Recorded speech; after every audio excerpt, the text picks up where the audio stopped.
क्या आप जानते हैं कि हजरत इब्राहिम अलैहिस्सलाम, जो अल्लाह के खलील यानी दोस्त थे, उनकी मोहब्बत का एक ऐसा इम्तिहान लिया गया था जो बहुत हैरान कर देने वाला है।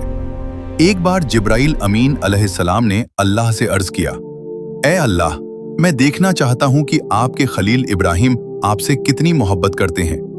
अल्लाह ताला ने फरमाया, जाओ और मेरे खलील इब्राहिम का इम्तिहान लो।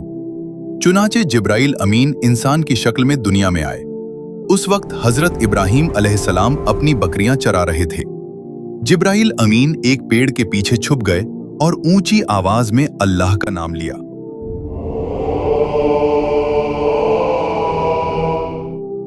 जैसे ही ये आवाज हजरत इब्राहिम के कानों में पड़ी, वो बेचैन हो गए और उस आवाज की तरफ दौड़ पड़े। उन्होंने पूछा, क्या अभी आपने अल्लाह का नाम लिया था? जिब्राइल अमीन ने कहा, हाँ, मैंने लिया था। हजरत इब्राहिम ने कहा, एक बार और अल्लाह का नाम लीजिए। जिब्राइल अमीन बोले, अब मैं मुफ्त में अल्लाह का नाम नहीं लूंगा। हजरत इब्राहिम ने पूछा, तो इसके बदले क्या चाहिए? जिब्राइल अमीन ने कहा, आपकी आधी बकरियां। बिना जरा सी देर किए हजरत इब्राहिम अलैहिस्सलाम ने आधी बकरियां दे दी। जिब्राइल अमीन ने फिर अल्लाह का नाम लिया।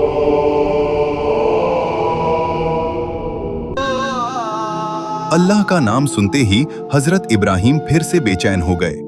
उन्होंने फिर कहा, एक बार और अल्लाह का नाम लीजिए।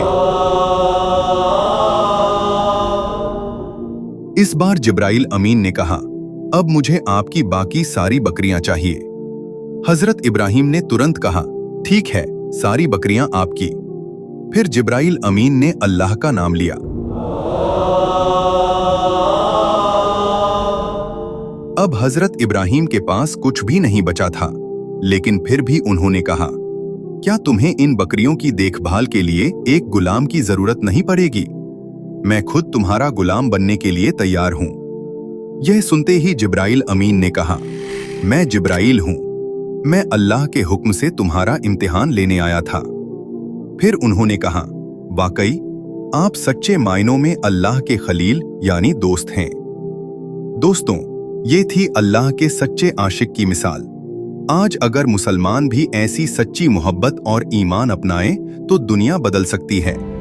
आपकी इस बारे में क्या राय है? कमेंट में जरूर बताइए।